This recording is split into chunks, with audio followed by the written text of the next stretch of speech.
Hello, this is JBigTicket23 from GreenPCGamers.com, and in this short video we're going to show you how to access and install memory into a Dell Precision T5610 Workstation.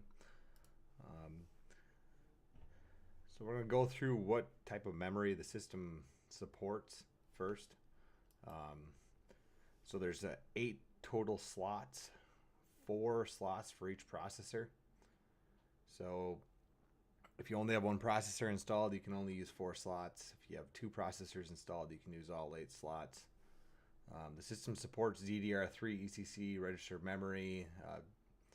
Typically, you're going to see 12800R or 14900R modules installed into the system. It does support 10600R as well. The faster the memory, obviously the faster the system's going to run.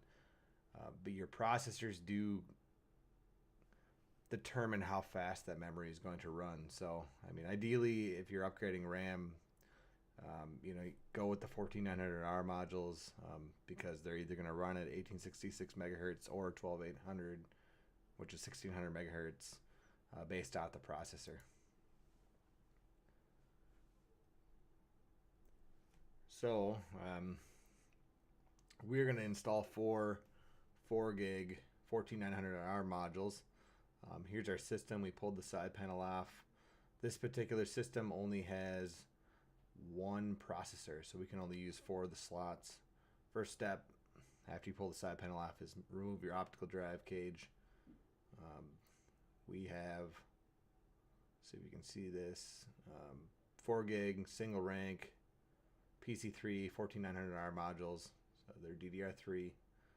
And I'm going to start by installing in the top bank. Let's get this video right. So you'll want to line up the notches. In this case, the manufacturer label is towards the top. You line it up, and it will click right into place. You push on each side, and it'll click. If it doesn't click or go in easily, you probably had the modules turned around. So line it up on one side. Once it's in the center, push one side down, it'll click just like that. Hit the other side, it'll click. It's as simple as that. You do that with all 4 slots. It's a little bit tough doing this with one hand, but you get the picture on what's actually happening here.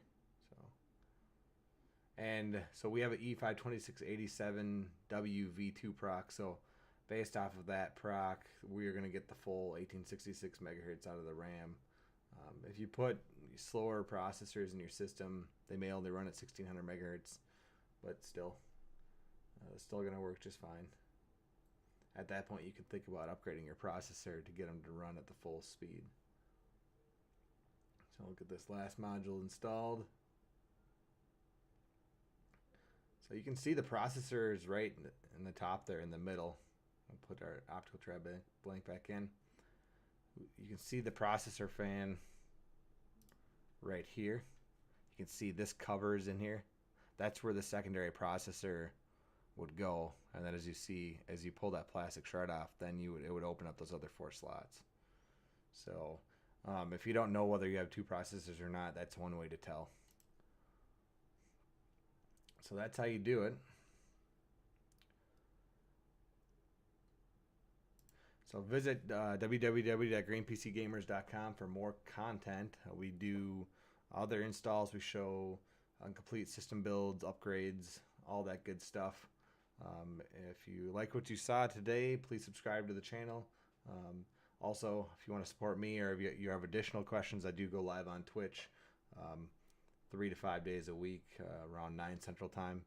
Feel free to follow twitch.tv/jbigticket23. I do take time to answer hardware questions in the middle of gaming. Other than that, thanks for watching.